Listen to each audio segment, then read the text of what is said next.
За тэгэхээр өнөөдөр хэдүүлээ found footage төрөлтэй болоо нэлээ анхдагчдын нэртэй одоо pioneer-уудын нэг болох The Blair Witch Project гэх киног харилцах болно. 1999 онд хийгдсэн кино. Тэгээд хоёр их сургуулийн найз нийлж аимшигын кино хий гэж ярилцаад тэгээд хийж байсан тийм кино байгаа. Тэгээд ер нь бол 1999 он 2000 оны үед ер нь бол Cannes Festival эдэргээл тухайн үедээ бол found footage төрөлтөө нэлээ алдартай болж бас хөөрхөн үед шагналууд авсан нэг тийм гоё кино байгаа. Тэгээд 2000 оны одоо Golden Slate-ийн Best Horror Movie, Best Low Budget Film, тэгээд Best Movie зэрэг шагналуудыг бол авч ирсэн.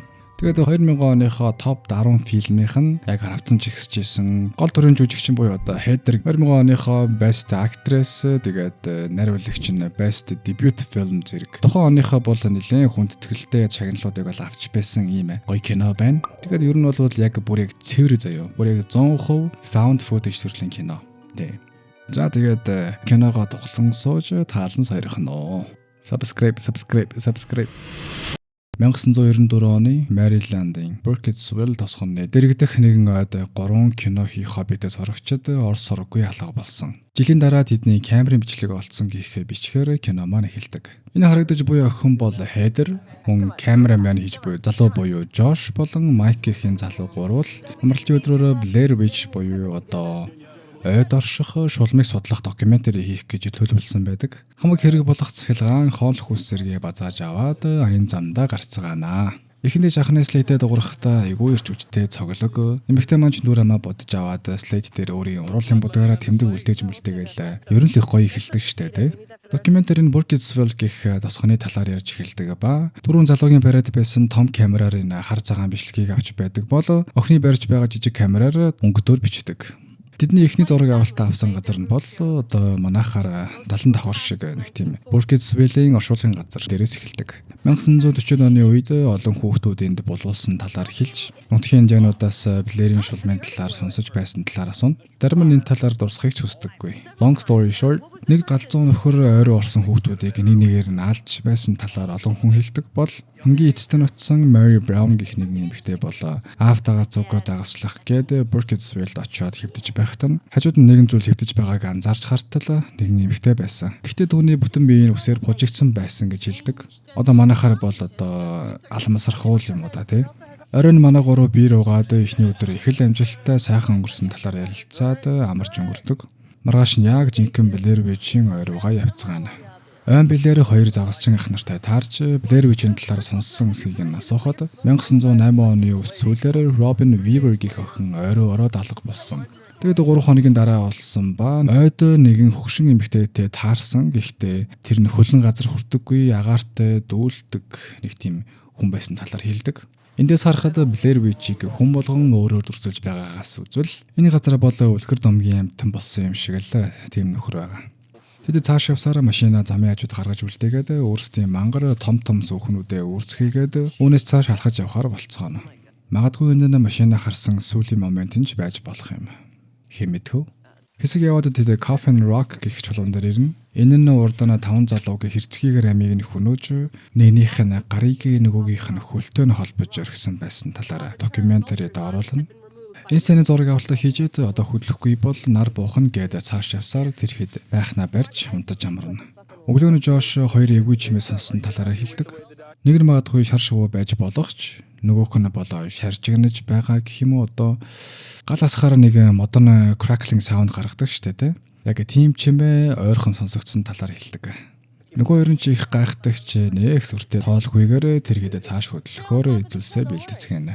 Харин Heather маань map харж байхдаа өөрсдийн одоогийн байршлаа жоохон тогтоож чаддаггүй. Нөгөө хоёр нь чихэндээ тоглоом болгож битгий бидний төөрүүлчээрэ гэж их л хэлнэ. Харин Heather ч угаасаа ууланд гарч камп хийх хоббитой учраас энэ map-ыг ашиглах тал надад санаа зовлтгүй гэтэргээл өөртөө маш их ихтгэлтэй байна. Тэгэд үнэхээр л map-а тогтоож чадахгүй ба тэр нэгэн замыг олно гэж найдсаар замаад төтлөөд явцгаана. Тэгэл түр амрах зураа Mike-ийн цээжин дээрх үсийг нь бичиж харагддаг. Нэг л газрын зураг шиг юм. Хардаа энэ Уругвай байна, энэ Боливиа байна гэдэргээл хэсэг азарч авдаг. Тэд ер нь Cemetery Trail гэх ер нь бол оршуулгын газрын зам гэгдэх зам руу л орох гээд байгаа юм байна лээ. Тэгэхэд 90 минутын дараа ер нь нөгөө зам руугаа орчих байх гэж Хейдер хэлэхэд нөгөө хоёр нь сүултээ бүр яг туурчлаа шүү гэдэг нэлээд бухимдаад эхэлдэг. Хейдер ч өөртөө эндүү ихтгэлтэй байх ба бид огтхонч төрөөгүй. Just chill the fuck down гэдэг Майктай муудалцсан. Майк ч өөрөө мапыг авч үзээд үнэхээр толгой туршлаган хөрөхгүй байсан болохоор Хейдерт итгэхээр болж тэд юудаач цаашаа дахиж хөдлөнө. Гол хөндлөн унсан байх модоор голыг гаталж их л саад бартаатай дүт замыг туулж явсаар нэгэн хачиргалтай чулуунуудыг овоолсон газар ирдэг. Тэр нь харин Mary Brown игчийн гэрэн дунд нь байсан. Гэхдээ нэгэн ч түүнийг яг юу ярьсныг нь сандаггүй. Зүгээр л нэг хөвшин хүн худны имээр дайнал гэж тэр гурав өөрсдөө хүлээж авсан байдаг. Тэ. Докюментари хийж байгаа юм байж. Шөнө нь тэд докюментаригаа үргэлжлүүлж чулуунуудыг бичих ба Жош сарамсаргүйгээр нэг чулуу хавааг нь хүндчихдэг. Хейдер ч бүр нэлээд санаа зовоод буцаагаад байршуулна. Энэ чулуунууд нь өнөөх хүүхдүүдийн бус шинж юм билүү? Шөнө нь тэдний эргэн тойронд яг л буудаадч байгаа мó эсвэл модыг маш цанга цангаар зохиодж байгаа мó гэмээр нэг л сонир чимээ гараад идэг. Hello?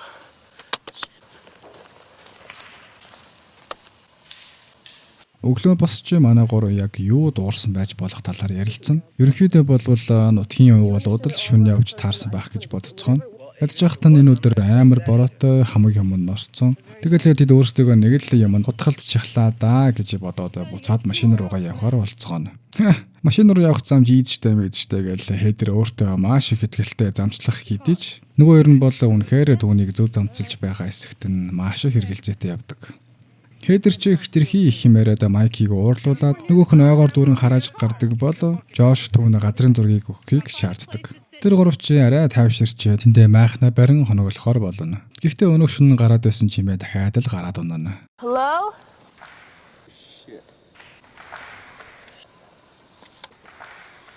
Тэр идэж камера бариад гарч шалгахад ойр хавьд нэг с жиг бүхий зүйл байдаггүй ба тэр ид магадгүй бугал юм шиг байна гэлцэн. Цагаан артал шөнийн 3 цаг болж байх ба нар мандтал яаж тийснэ гэдэг Майки нэлээд айд тавцсан байдалтай харагддаг. Өглөөнөө тэдний майхны үүдэнд нь өнөө ихэнд гарсан шиг чулуу аваанууд аваалсан байдаг. 2 хоног юу ч идээгүй байнгын уул өөд эсвэл уруу матсаар байгаад маш их ядарсан байх нь л та. Хейдер харин өглөөнөө тэдний газрын зураг алга болсон байхыг мэддэг. Тэгээд нөгөө хоёроос нь асуухад бөө сенсац. Чадахгүй юм байж яах гэж авдیں۔ Мөн хариуцлагагүй хөөхөн чамаас олж бид хоёр энд өгөх юм байна гэдэг гэлээ бөөн уур.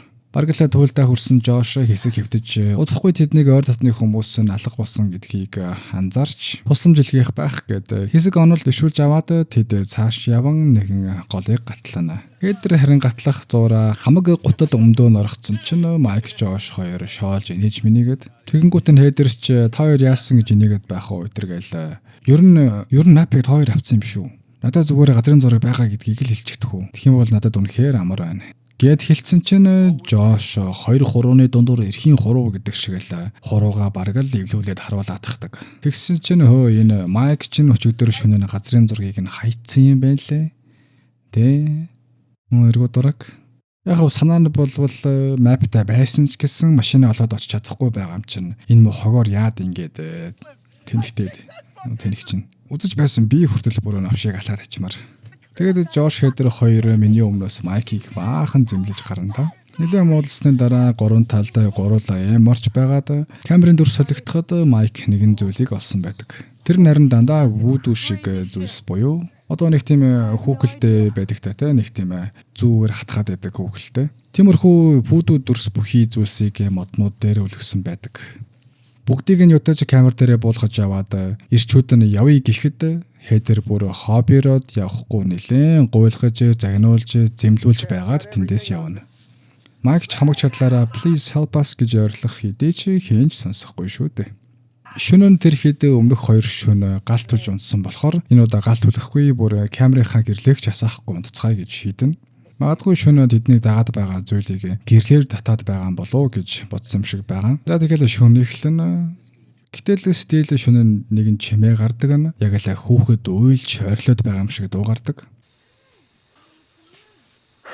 Тэгснэ бүр амар ойрхон дуурснаа майх нэг гаднаас нь бүр нураах нуу гэтэл сэгсрээд байдаг. Бүр амар айцтай автсан хэд шууд тэндээс камера аваад цогтоодог. Бүр үнэхээр тултлаа айцсан заяа бүр. Үүр цайдаа тэндээ хүлээж байгаад майхан дээр очтол Жошийн цүнхэн байхгүй болцсон хамаг усыг нь асгацсан байдаг. Жош Майк хоёр ч бүр амар тэлэнд орсон байхтаа хедер камераараа докюментаригаа үргэлжлүүлээд тэгээд зүгээр чимээгүй бичихгүй бүр олон долоо юм анхалтаад байхаар Майк шууд түн рүү дайрч гараал ийцэн камера унтраахгүй бол чамайг наас сэвтэ чин цог ойроо шидчихэн шүү гэтэргээл мань хоёр бараг л зодолдоотох нь.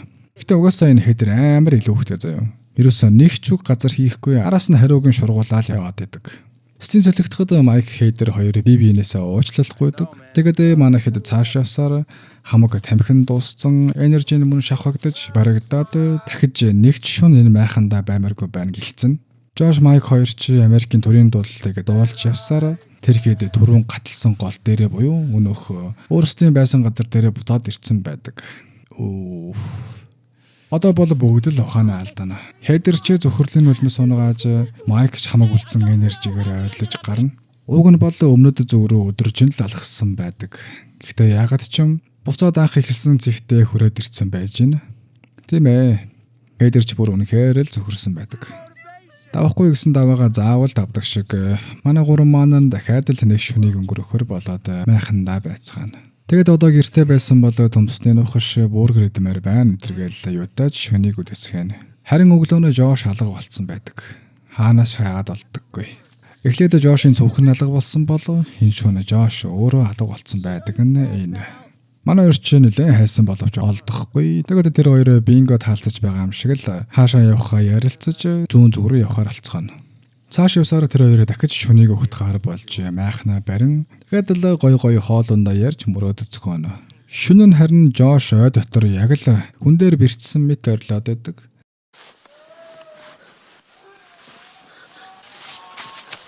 Гарч хаах хэдий чи харанхуй учраас огт юм мэдэгдэхгүй. Дээрээс нь яг Жош мөн эсхийг нь мэдэхгүй бүр өөртөө их л хэцүү байдалтай шөнийг аргалаад өглөөнөө майхныхын дэргэд нэгэн боодол мод байхыг хедер олж хардаг. Тэр ч яагаад майхнаас холдуулж тавихтаа Майк цүнхнийхээ ёроолоос тамхи болсон талаар хэлэхэд тэр хоёрыг тамхилж аваад хэсэгэнж болов тайвширч авдаг. Арай нэг тайвширсан хедер маань сониуч зананд ийсэн үү яасан уу нөх боодолтой модыг задлаад үзтэл нэгэн даавн дотор ороосон цустай шүд байдаг. Тэр даав гэдэг нь магадгүй Жошийн өөрийн цамцсных нөөдөс байсан юм шиг байгаа. Хедер харин Майкд юу болсон талаараа хэлэхгүй өөрөө тайвшрах гэж их л оролдоно. Цааш авч байх замдаа Майк навч идэж мэдээд уултай ойрхон модоттой ойрхон гэдэг шиг л байгальтайгаа их л ойртсон харагдана. Дахиад л шүн болж Хедер өөрийгөө бичиж суух ба Жош, Майк тэгэд өөрийн гэр бүлээс уучлалт гуйж байна. Энэ бүхэн миний буруу гэж өөрийнхөө дүрсийг камерандаа болгож авдаг. Мэдээж энэ бол үнэхээр л аргаа барсан мөн өөрийнхөө өхлийг мэдэрсэн хүний л сүүлчийн бодол байх гэж надад санагдсан. Би ч ингэх байсан байх таа л гэж бодож байлаа. Тэр хоёр шөнө нэгэн хоолойг дагаж явсаар ой дунд байшин олоод ирдэг.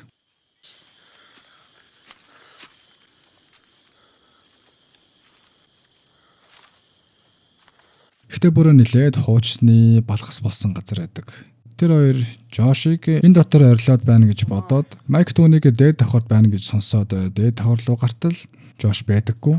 Харин Хедер араас нь өнөөхөө дат буюу нөгөө хар цаанаар бичдэг амар том камерыг барьсан учраас хойноос нь нэлээд удаан дагаадгүй. Гэхдээ Майк please гэдэг Жошийн орлож байгаа нь гадаа нь сонсогддог. Хедер ч Майкийг хурдан яваад байхаар нь айгаад хойноос нь их л муухай орилоод явдагч Майк доош буугаад камер нь гинэд газарт унцдаг.